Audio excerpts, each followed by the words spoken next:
एक बार की बात है। एक बार एक अध्यापक एक संपन्न परिवार के शिष्य के साथ कहीं जा रहे थे, तो उस शिष्य को कुछ मजाक सूझी, क्योंकि उसको रास्ते में किसी गरीब मजदूर के जूते दिखाई दिए। उसने अध्यापक से कहा, गुरुजी, अगर हम इन जूतों को छुपा दें तो कितना मजा आएगा। देखते हैं कि मजदूर पर इसका क्या असर पड़ता है। अब उसको तो मजाक सूझ रहा था, लेकिन गुरुजी ने कहा कि नहीं, गरीब इंसान के साथ इस तरह का भद्दा मजाक करना ठीक नहीं है। उसने कहा, क्यों ना हम इन जूतों में कुछ सिक्के डाल दें और देखें कि इसका इस गरीब मजदूर पर क्या प्रभाव पड़ता है। उन्होंने ऐसा ही किया। जैसे ही मजदूर अपना काम करके लौटा और उसने एक पाँव अपने जूते में डाला, तो उसको कुछ कठोर सा महसूस हुआ। उसने अंदर हाथ डाला तो उसको कुछ सिक्के दिखाई दिए। वह थोड़ा आश्चर्य में पड़ गया। आसपास किसी को देखा तो कोई भी दिखाई नहीं दिया। वापस उसने दूसरा पैर अपने जूते में डाला और वापस उसको उसमें कुछ सिक्के दिखाई दिए। अब दोनों जूतों के सिक्कों को उसने अपने हाथों में रखा और प्रभु की तरफ इशारा किया, है प्रभु, पता नहीं किस भले मानुष ने ये सिक्के मेरे जूतों में छुपाए हैं, लेकिन जिसने भी छुपाए हैं उसको मेरी दुआ है ताकि इन पैसों से मैं अपने बच्चों और पत्नी के लिए कुछ खाना और दवाएं ला सकूंगा। और इतना बोलकर वह चला गया।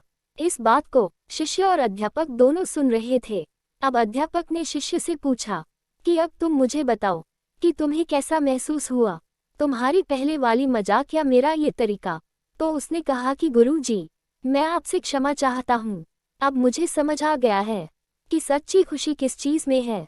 जब हम किसी की मजाक उड़ाते हैं तो हमें कुछ पल का आनंद मिलता है, लेकिन इससे हमें बद्दुआ मिलती है। लेकिन अगर हम किसी की मुश्किल परिस्थिति में मदद करते हैं और जिसकी भी हम मदद करते हैं उसको भी नहीं पता कि हमने उसकी मदद की है, लेकिन अंदर ही अंदर हमें पता है कि हमने उस इंसान की मदद की है, यही सच्ची खुशी है। जब हम दूसरों को खुशी देते हैं तो हमें सच्ची खुशी मिलती है।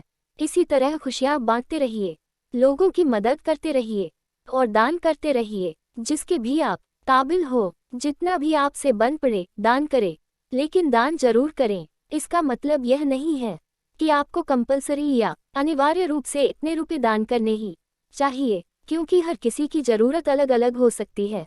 अगर आप किसी को पैसों का दान नहीं कर सकते तो कम से कम चीज़ों का दान तो कर ही सकते हैं।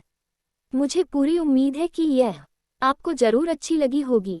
आपका कीमती समय देने के लिए दिल से शुक्रिया। कृपया मेरा चैनल सब्सक्राइब कर ले।